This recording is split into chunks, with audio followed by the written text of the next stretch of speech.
Government exams కోసం తక్కువ ఖర్చులోనే maths, aptitude, reasoning వంటి కోర్సులు నేర్చుకోవడానికి ఇప్పుడే కాల్ చేయండి. హాయ్, నేను మీ Anil Nair.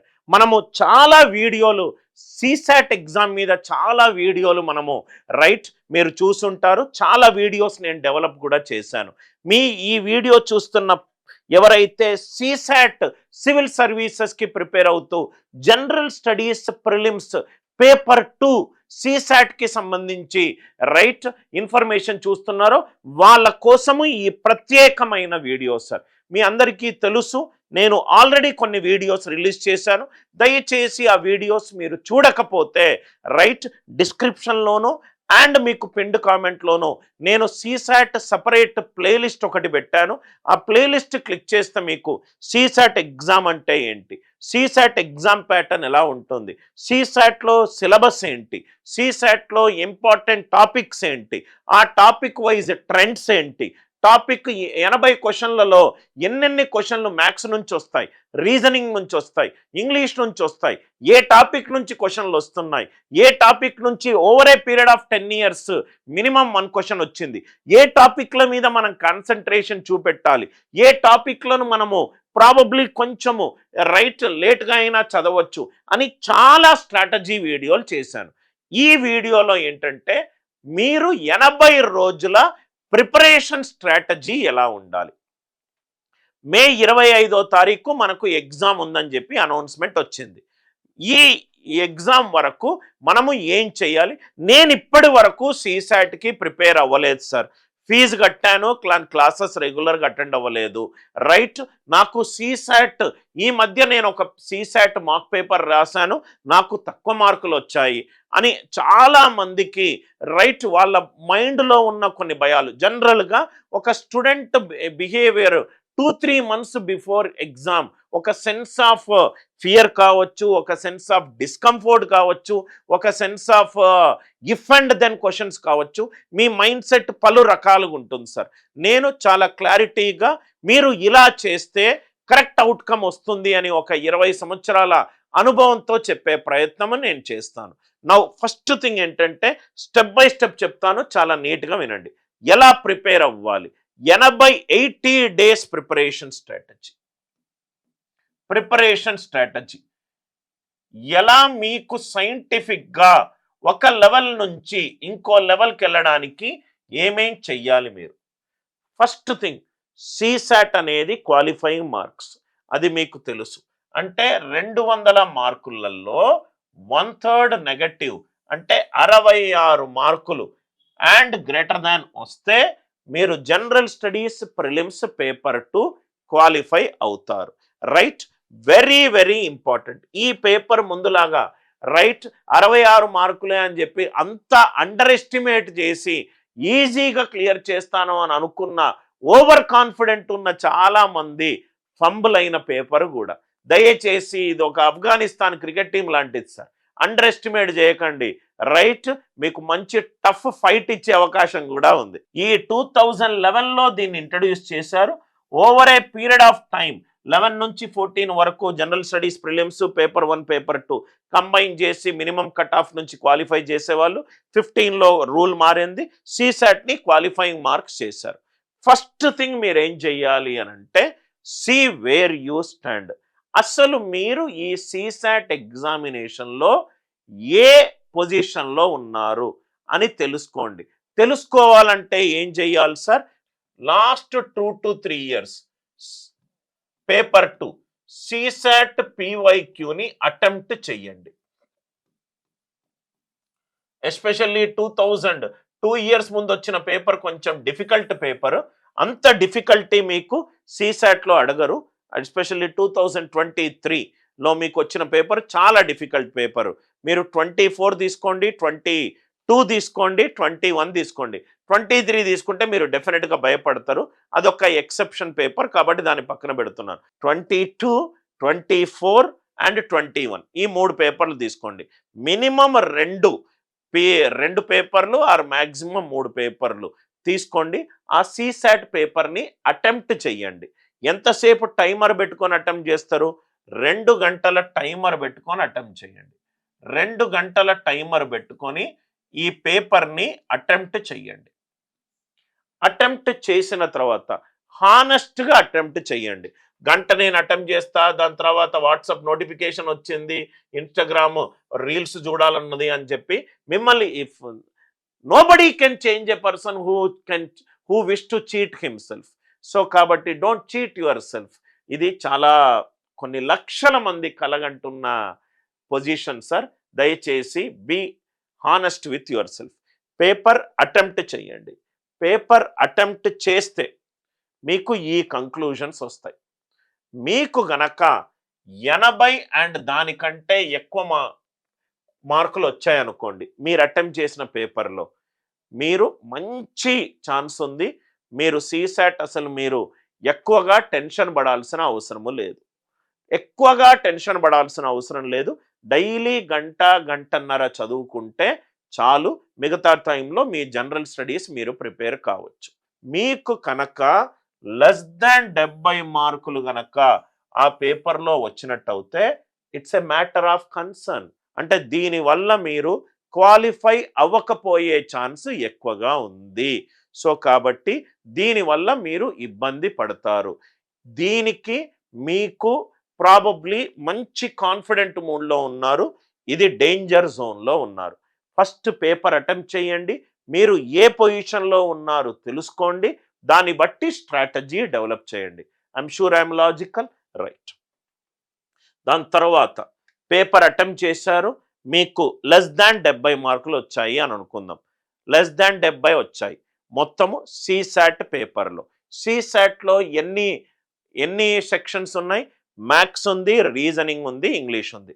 Next step, less than 70 మార్కుల్లో నాకు వర్బల్ ఎంత స్కోర్ వచ్చింది, రీజనింగ్ ఎంత స్కోర్ వచ్చింది, మ్యాథ్స్ ఎంత స్కోర్ వచ్చింది, రైట్. చెప్పాను minimum 2 papers, maximum 3 papers attempt చేయండి. ఈ 2 to 3 పేపర్స్ మీరు అటెంప్ట్ చేస్తే మీకు ఒక బిహేవియరల్ ప్యాటర్న్ కనబడుతుంది. అరే ఈ 3 పేపర్లలో మ్యాథ్స్లో నేను ఎక్కువ స్కోర్ చేయలేకపోతున్నాను, అరే ఇంగ్లీష్ నేను అజంప్షన్ బేస్డ్ క్వశ్చన్లన్నీ తప్పు చేస్తున్నాను, కంక్లూజన్ బేస్డ్ క్వశ్చన్లన్నీ కరెక్ట్ చేస్తున్నాను, రీజనింగ్ నేను చాలా ఎక్కువ క్వశ్చన్లు అటెంప్ట్ చేస్తున్నాను. గుర్తుపెట్టుకోండి సార్, 80 క్వశ్చన్లలో రీజనింగ్ వెయిటేజ్ తక్కువ. 10 సంవత్సరాల ట్రెండ్ నుంచి చూస్తున్నాను. 15% 15 నుంచి 20% క్వశ్చన్లు రీజనింగ్ నుంచే వస్తాయి. అంటే మీరు 11 నుంచి 15 క్వశ్చన్లు అవుట్ ఆఫ్ 80 క్వశ్చన్స్ మాత్రమే రీజనింగ్ నుంచి ఎక్స్పెక్ట్ చేయగలుగుతారు. అంటే మిగతా ఆల్మోస్ట్ 80% క్వశ్చన్లు మ్యాథ్స్ అండ్ వర్బల్ మీద నుంచి వస్తుంది. జనరల్గా బిహేవియర్ ఏంటంటే 35 to 40% maths, verbal, 35 to 40%. 15 to 20% ఇది కూడా ఎక్కువనే సార్. 15% ఇది రీజనింగ్. కాబట్టి మీరు ఎక్కువగా కృషి చేయాల్సింది మ్యాథ్స్, వర్బల్, రీజనింగ్. మీరు లెస్ దాన్ 70 మార్కులు వచ్చి ఉంటే మీరు కొన్ని అబ్జర్వ్ చేసి ఉంటారు. నాకు మ్యాథ్స్లో చాలా మంచిగా మార్కులు వస్తున్నాయి కానీ రీజనింగ్లో రావట్లేదు, ఆర్ ఏమైనా రీజనింగ్లో వస్తున్నాయి మ్యాథ్స్ వర్బల్లో రావట్లేదు. అది మీరు నోట్స్లో రాసుకోండి. అంటే రాసుకోవడం వల్ల ఏమవుతుందంటే నా ఏరియా ఆఫ్ ఇంప్రూవ్మెంట్ ఏంటో నాకు అర్థమవుతుంది. ఒక మనిషి నాకు ఇది రాదు, నాకు ఇది వచ్చు అని ఒక స్టాటిస్టికల్ అనాలిసిస్ ఉంది కదా సార్, చాలా కాంప్లెక్సిటీస్ని సింపుల్ చేస్తుంది. Are you all with me? So ఇది అనలైజ్ చేయండి. 2 to 3 ప్రీవియస్ ఇయర్ పేపర్లు రాయండి. పేపర్లు రాసిన తర్వాత గ్రేటర్ దాన్ 80 మార్కులు వస్తే మీరు కరెక్ట్ మూవ్లో ఉన్నారు. సీసాట్ కన్సిస్టెంట్గా కొన్ని నెలల నుంచి మీరు కష్టపడింది ఇప్పుడు కనబడుతుంది. ఎక్కువ టైం స్పెండ్ చేయాల్సిన అవసరం లేదు, గంటన్నర స్పెండ్ చేస్తే చాలు. లెస్ దాన్ 70 వస్తే మ్యాథ్స్లో వీకా, రీజనింగ్లో వీకా, ఇంగ్లీష్లో వీకా కనుక్కుంటాం. దాని తర్వాత మీరు స్లోగా స్టార్ట్ అవ్వండి. సీసాట్ మీద మ్యాక్సిమం టు మ్యాక్సిమము 3 గంటల కంటే ఎక్కువ టైం స్పెండ్ చేయొద్దు sir. General studies, prelims paper 1 syllabus చాలా ఎక్కువ. ఇది క్వాలిఫైయింగ్ పేపరు కాబట్టి మీరు ఎక్కువగా 3 అవర్స్ స్మార్ట్ ప్రిపరేషన్ చేయండి, కన్సిస్టెన్సీ మెయింటైన్ చేయండి. రాహుల్ ద్రవిడ్ని ద వాల్ అని ఎందుకన్నారు? Consistency. Consistent performers are always appreciated. చిన్నగా స్టార్ట్ అవ్వండి. సార్ నాకు మీరు చెప్పే కాన్సెప్ట్స్ అన్నీ కూడా నాకు తెలియవు సార్, నేను ఎప్పుడో 10th వరకే మ్యాథ్స్ చదువుకున్నాను, కొంచెం నాకు రీవిజిట్ అయినట్టు ఉంటుందంటే కోర్సు తీసుకోవచ్చు.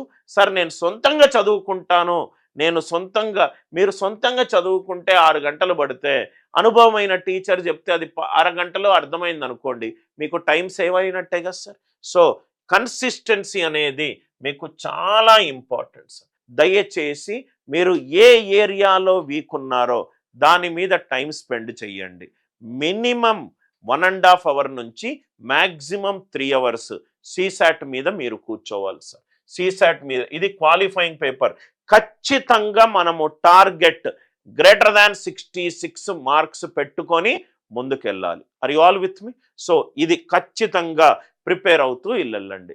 ఇది మళ్ళీ ఏంటంటే ఈ జనరల్ స్టడీస్, కరెంట్ అఫైర్స్, మళ్ళీ మార్క్స్ రాయాలి, మీ షెడ్యూల్ చాలా టైట్ ఉంటుంది. కాబట్టి సీసాట్కి పొద్దున 1 గంటన్నర, రాత్రి 1 గంటన్నర, 30 నుంచి 40 మార్కులు వస్తే మాత్రం ఖచ్చితంగా టైం స్పెండ్ చేయాలి సార్. అదే కనుక మీకు 50, 60 నుంచి 70 వచ్చినప్పుడు 2 గంటలు టైం స్పెండ్ చేయాలి. స్మార్ట్ స్ట్రాటజీ ఇదే సార్. కూర్చొని ఎక్కువ టైం చేయాల్సిన ఏ టాపిక్లలో మనకు క్వశ్చన్లు వచ్చాయి, ఏవేవి డెఫినెట్గా చదవాలి అని స్ట్రాటజీ తోటి మనం ముందుకెళ్తే చాలు. Short list your study material. ఇప్పుడు నేను క్యాట్ ఎగ్జామినేషన్ మేము జనరల్గా నేను career launcher south India academic హెడ్గా ఉన్నప్పుడు మేము 2011లో సీసాట్ ఇంట్రడక్షన్ అయింది. దానికి ముందు వరకు సీసాట్ అనేది లేదు. అప్పుడు మేము కెరీర్ లాంచర్లో నేను సౌత్ ఇండియా అకాడమిక్ హెడ్గా ఉండేవాడిని. మేము ప్రిపేర్ చేసిన ఆ టైంలో సీసాట్కి సంబంధించి అసలు స్టడీ మెటీరియల్ ఆల్మోస్ట్ నేను హెడ్గా ఉన్నప్పుడు నా ఆధ్వర్యంలో క్రియేట్ చేశాము. మేము ఆల్మోస్ట్ మా దగ్గరికి వచ్చిన నంబర్స్, నేను కెరీర్ లాంచర్ హెడ్గా ఉన్నప్పుడు వాజీరామ్ రవిని కూడా తలదన్నే సీసాట్ ఫస్ట్ టైం ఇంట్రడ్యూస్ చేసినప్పుడు సీసాట్లో ఏముంటుంది sir? Aptitude, reasoning and verbal ఉంటుంది. ఆప్టిట్యూడ్, రీజనింగ్ అండ్ వర్బల్ ఇంకో ఐఏఎస్ కోచింగ్ సెంటర్స్కి అది కొత్తది. కానీ క్యాట్ కోచింగ్ సెంటర్స్కి మేము ఆల్రెడీ ఆ టైంలో 25 సంవత్సరాల ఎక్స్పీరియన్స్ ఉన్నాం కాబట్టి సీసాట్కి ఆల్మోస్ట్ బ్రేకింగ్ నంబర్స్ మాకు వచ్చాయి. అంటే ఆ స్టడీ మెటీరియల్ డెవలప్మెంట్లో నాకు పూర్తి అవగాహన ఉంది. ఎవరైనా మన వీడియోస్ చూస్తున్నట్టే మీకు అర్థమవుతుంది, సార్ క్వశ్చన్లు close to CSAT exam standard క్వశ్చన్లో ఉంటుంది, రైట్? దయచేసి స్టడీ మెటీరియల్ అనేది UPSC CSAT relevant study material. అందుకే మనం కోర్సులో సీసాట్ ప్రీవియస్ ఇయర్ క్వశ్చన్లు టాపిక్ వైజ్ పెడతాం. దయచేసి బ్యాంకు మెటీరియల్ కానీ, ఎస్ఎస్సి సిజిఆర్ మెటీరియల్ కానీ దయచేసి చదివి టైం వేస్ట్ చేసుకోవద్దు. సీసాట్లో అడిగే ఎగ్జామ్ ప్యాటర్న్ క్వశ్చన్లు వేరు, బ్యాంక్ ఎస్ఎస్సిలో అడిగే క్వశ్చన్లు వేరు. అండ్ మోస్ట్ ఇంపార్టెంట్లీ మన దగ్గర ఎక్కువ మంది కోర్స్ ఎందుకు తీసుకుంటారంటే మనకు దగ్గర లైవ్ రికార్డెడ్ రైట్ ఉంటుంది. లైవ్ యాప్టిట్యూడ్ ఎక్కువగా నేను క్లాసెస్ తీసుకుంటాను. Verbal classes time X super star faculty తోటి నేను రికార్డ్ చేయించాను. ఆల్మోస్ట్ ఆ సార్ వయసు ఇప్పుడు 60 సంవత్సరాలు ఉంటాయి. 35 సంవత్సరాల నుంచి రైట్ ఇంగ్లీష్ మీదనే క్లాసులు తీసుకుంటున్నాడు. రీడింగ్ కాంప్రహెన్షన్ మీద ఆ సారికి ఉన్న పట్టు చాలా తక్కువ మంది టీచర్లకు. మీరు ఈ కోర్స్ జాయిన్ అవుతే you will get a personal guidance for me, right? జనరల్గా మెటీరియల్ ఏం చదవాలి, ఎలా చదవాలి, మీరు ఇప్పటివరకు చాలా వీడియోలు చూసుంటారు, రైట్?